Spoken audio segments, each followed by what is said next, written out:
Hi, I'm Heather Darch, and this is a presentation by the Quebec Anglophone Heritage Network. Many small rural villages and hamlets scattered across the province have declined and gradually faded into obscurity. In this series, called Raising Spirits, we are telling the stories of this vanishing heritage. We are looking for what remains of early settlements in Quebec's Laurentians, a very old cemetery located far into the second growth forest. A road and stories are all that remain of a vibrant little community that once had farms, homes, a post office, a school, and churches. What once represented a new start, hope, and prosperity to a largely Gaelic-speaking immigrant population is now barely visible upon the modern landscape. We are telling this story before it disappears forever. This is Scotch Road. I feel quite connected to it. I don't know why, because I wasn't born here. I sometimes wonder if there's such a thing as a memory chip in genes. I don't know whether it's the landscape, partly the history, I suppose, but I don't feel the same way about different locations. My name is Cecil McPhee.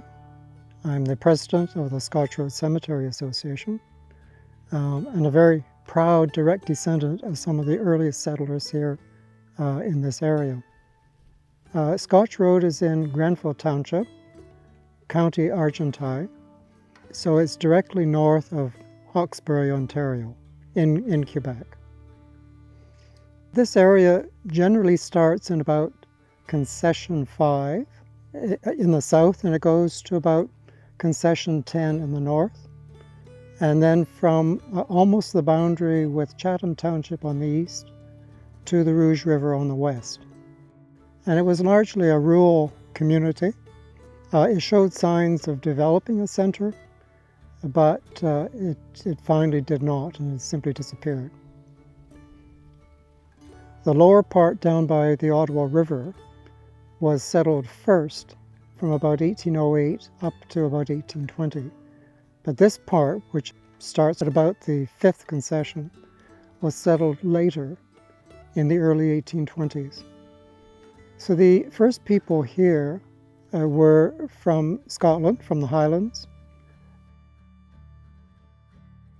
Some were from the Isle of Mull, and some were from Loch Aber, which is an area west and north of Fort William in Scotland.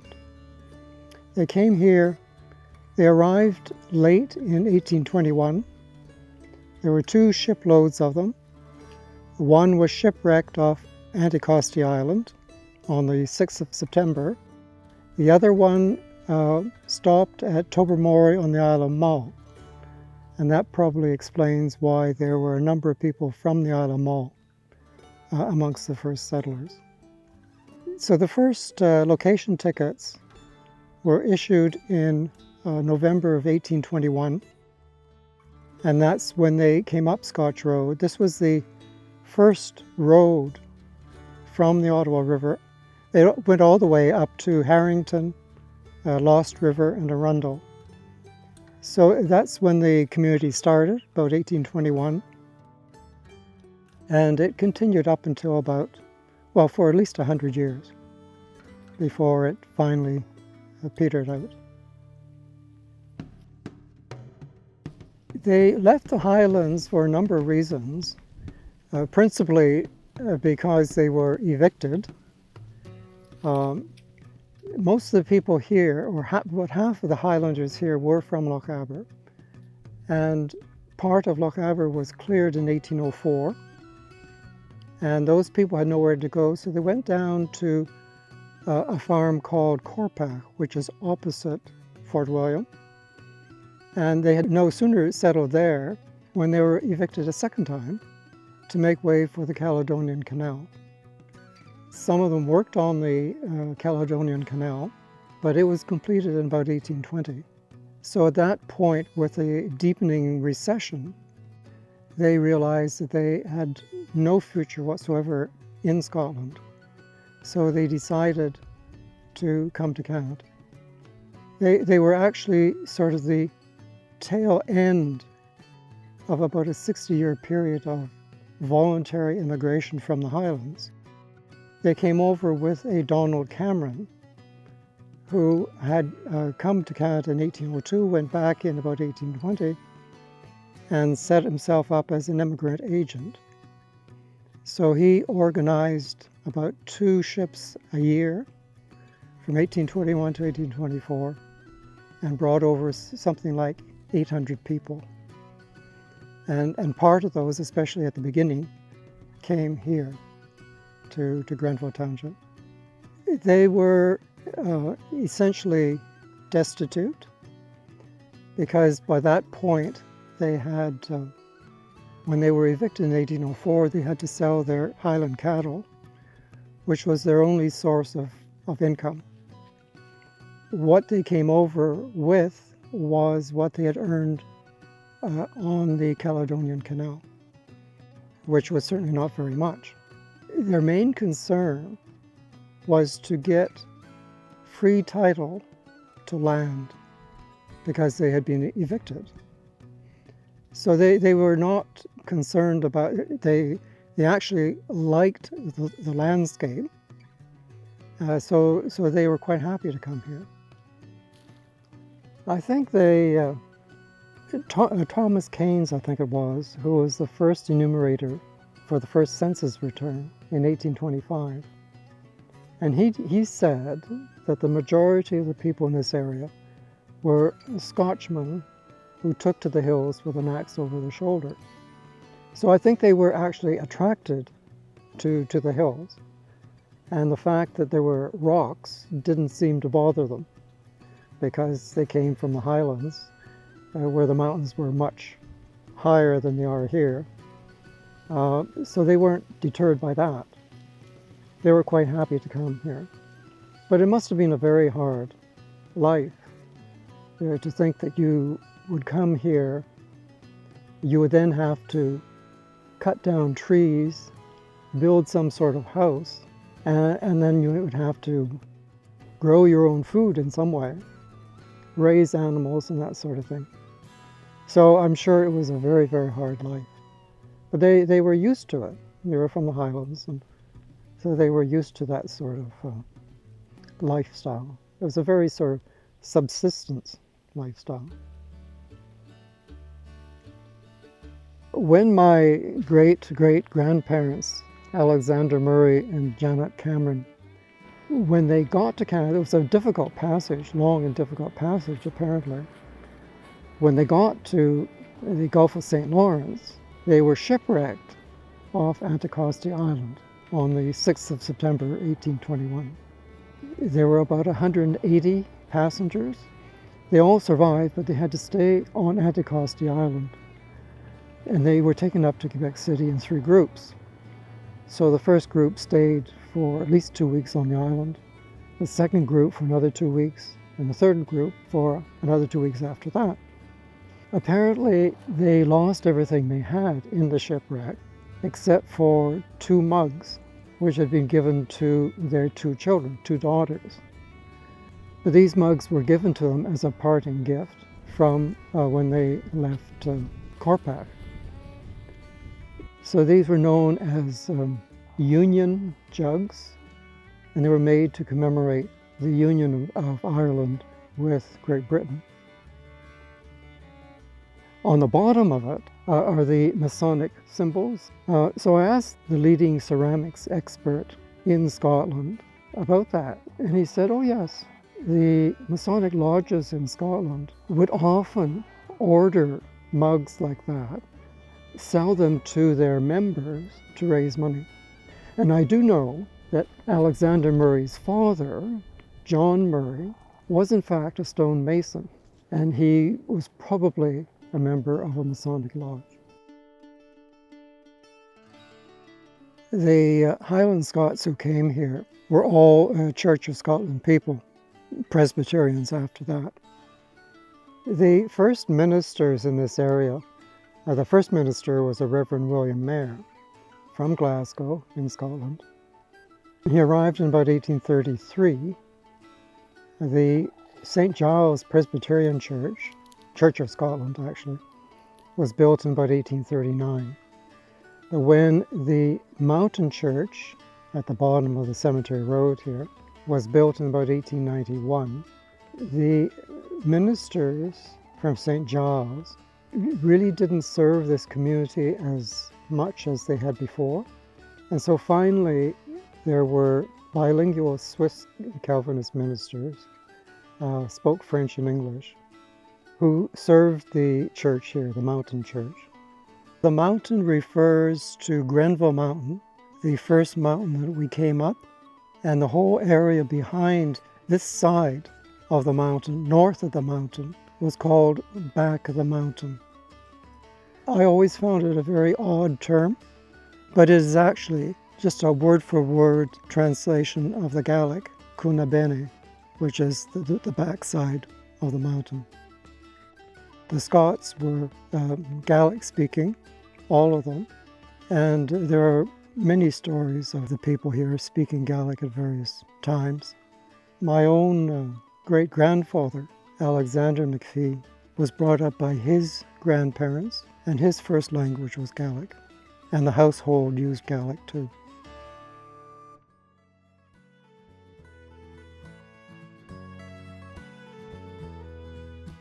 Well, I'm standing in the middle of the Scotch Road Cemetery. This is in the 7th concession of Grenville Township. It's a very old cemetery. The first burial goes back to about 1819. There were burials in the 1820s as well. These were all Presbyterian people, most of them Scottish, but there were a few Irish Protestants. There was another cemetery, an Anglican cemetery, down on Scotch Road, but this is mostly Presbyterian. It continued right up until, I would say about the 1930s. Then the people from this area started to be buried in Calumet, which is down by the Ottawa River. So this cemetery fell into disuse and disrepair, and then in about the 1940s or 50s, it was badly vandalized and overgrown. So the first time I came here was in September of 1967, and I was quite shocked at the condition of the cemetery. I then came back in 1975 on my own, and it was just as bad as ever. So I decided that something had to be done. I went further up Scotch Road, dropped in on somebody by the name of Moncrief. She referred me to Mrs. Holland Kennedy in Rockcliffe, which is east of here. And I went over to visit them. First of all, they thought I was some sort of religious person that they didn't want to see. But as soon as I introduced myself, I was welcomed in, and we started working together to restore the cemetery. And we started the work in about 1975, and it continued for 2 or 3 years. We had a small caterpillar come in to remove all the stones. There are piles and piles of rocks. So we removed all of those, and we pieced the broken tombstones together, put them up, and so this is what you see today. So in about 1975, we created a Scotch Road Cemetery Association, and we got a number of interested people together. We have annual meetings, and we have somebody to take care of the cemetery. We found it necessary, however, to block off the cemetery road behind me and to put a gate at the Scotch Road to prevent people from coming up, and that's made all the difference in the world. All of my immediate family are buried here. One of my great-great-grandparents' children, right over there, went down to the United States, to Wisconsin. A lot of people from this area went down to Wisconsin, Michigan, and Minnesota for logging. But he was down there, and he was involved in a friendly sparring match, so I was told, with a neighbor from here. And lo and behold, the neighbor happened to hit him in the neck and killed him in Chippewa Falls, Wisconsin. But his body was brought back here and is buried right behind me. So I'm standing here on what is left of the old stone foundation of, it goes around here, quite a large area. It's the foundation for the old St. John's Anglican Church on Scotch Road. Now this was built on land donated by Malcolm McPhee in 1849. The church was probably built about 1850, and it was a log church as far as we know. We have no pictures. It was consecrated by the Bishop of Montreal in about 1852 or so. It served a very small Anglican community here in Scotch Road. By about 1880, the Anglicans had disappeared and the church was falling into disrepair. The Presbyterians offered to buy the church, but the Bishop of Montreal refused. So they then built the mountain church at the junction of the Cemetery Road. So the Anglican Church stood here until about the 1920s, when it was sold to somebody in Stonefield, which was a tiny community on the Ottawa River, now underwater. It was sold to be used as a granary in Stonefield. Now there was apparently a small cemetery here as well, which was just behind the church going down the hill. There were stories of wooden crosses. As far as we know, there weren't any tombstones as such, but there were persistent stories that there was a small cemetery behind the church. We have no idea what happened. The cemetery, the people are still buried there, presumably. They were never exhumed, or the bodies were never removed, so they must still be there. I have no idea how one would actually locate where the bodies are buried. There can't be very many. What is interesting is that Malcolm McPhee deeded 2 parcels of land here. One where the church was, and another for the cemetery. When it came time to do the deeds for the Presbyterian cemetery, we discovered that Malcolm's son Alexander had deeded some of the land that was supposedly deeded to the Anglican Church for their cemetery. And so there was a bit of, to do a bit of horse trading there to allow the Scotch Road Cemetery to acquire the land where their church was. So it was all due to a mistake between feet and yards. The Anglican cemetery parcel was supposed to be in feet, but it was in yards, and of course it went far further north than was intended.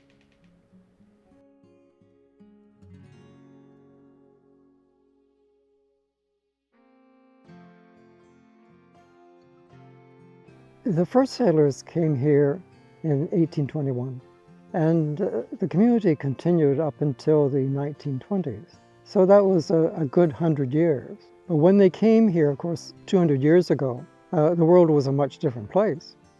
They weren't concerned about farming as we would know it today. They were simply concerned about not being evicted and then having somewhere where they could raise animals, grow produce and that sort of thing.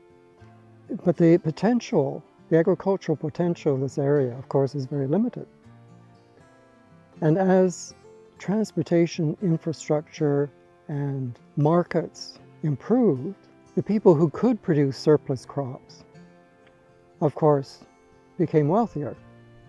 But the people here didn't have that option. So they, in effect, fell behind. So by about the 1930s, it was clear that they simply could not survive in a world of improved agriculture, improved transportation infrastructure, bigger markets. They simply couldn't produce surplus crops. And therefore they simply couldn't survive. And most of the properties, many of the properties, were sold for taxes actually, simply because they couldn't even afford to pay the taxes. So they were essentially overtaken by events, by developments. There was a population outflow as well. Back in the early 19th century, of course, you had to have land to survive. And there was a population boom here in about the 1830s. But the younger generation had nowhere to go. And there was no agricultural potential to support them on the land that was here. So even by as early as 1840, my great-great-grandfather's brothers, two of them, ended up in Colborne Township in Huron County, east of Goderich, Ontario, simply because the possibilities there were far greater than here. And since they had to move out, that's where they went. It's difficult to contemplate a lost community. There was a series of losses. There was a loss in the Highlands too. And so they came here to start a new life, but then it turned into another loss. I think it's an interesting reflection on human life. There are ups and downs, people come and go, communities come and go. I would like to see this preserved indefinitely, but it may go again too. It's sad to think that I'm probably one of the few people left who know any of this. Many people are simply not even interested. And when you try to explain it to them, well, they have no patience. They don't have any sort of framework to understand the context.